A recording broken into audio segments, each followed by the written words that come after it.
ভারত বাংলাদেশ সীমান্তে চরম উত্তেজনা। সিলেট সীমান্ত দিয়ে বাংলাদেশে ঢুকে যাচ্ছে অসংখ্য হিন্দু ভারতীয়। আটকে রাখতে হিমশিম খাচ্ছে বিজেপি। ইসকন নেতা চিন্ময় কৃষ্ণ দাসের মুক্তির দাবিতে এবং বাংলাদেশের সংখ্যালঘু হিন্দু নিপীড়ন বন্ধের দাবিতে বেশ কয়েকদিন ধরেই উত্তেজনা বিরাজ করছে ভারতে। ভারতীয় হিন্দুরা এর তীব্র নিন্দা জানিয়েছিল। এছাড়া বিজেপি নেতার শুভেন্দু ইতিমধ্যেই বাংলাদেশকে কড়া হুঁশিয়ারি দিয়েছে, বন্ধ করেছে বাংলাদেশের সকল পণ্য রপ্তানি। আজ তাদের ঘোষণা ছিল বাংলাদেশ সীমান্তে কঠিন জবাব দেওয়া। তার প্রেক্ষিতেই আজ শুভেন্দুর নেতৃত্বে ভারত থেকে কয়েক হাজার হিন্দুর সমাগম হয় সিলেট সীমান্তে। সুতারকান্দি আন্তর্জাতিক সীমান্তে যখন উত্তেজনাকর পরিস্থিতি, আন্দোলনকারী বাংলাদেশ চলো অভিযানে বাংলাদেশে যে হিন্দুদের উপরে নির্যাতন হোক, সংখ্যালঘুদের উপরে এটার আন্দোলনের প্রতিবাদ মিছিলে অংশগ্রহণ করছিল, যেটার নাম হচ্ছে বাংলাদেশ চলো।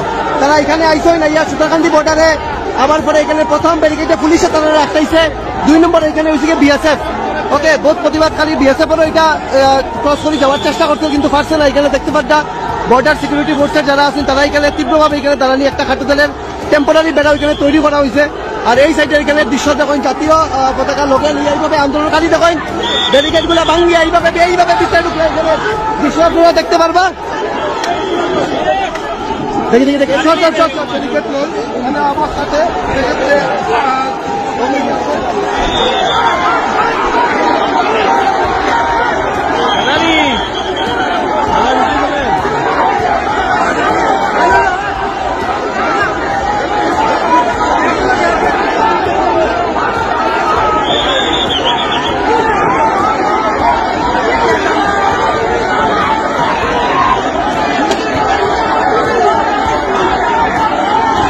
হাজার হাজার সনাতনী দূর দূর পর্যন্ত যতক্ষণ দেখবা সনাতনী যারা আছেন এই সাইডটাও দেখতে পারবা। সেখানে সীমান্ত ভেঙে বাংলাদেশে ঢুকতে যায় তারা।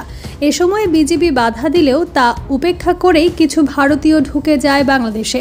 এ সময় বিজেপির সাথে চরম উত্তেজনাকর পরিস্থিতিতে লিপ্ত হন আন্দোলনরত ভারতীয়রা। ধারণা করা হচ্ছে বাংলাদেশে ঢুকে পড়া ভারতীয়রা এর এজেন্ট হতে পারে।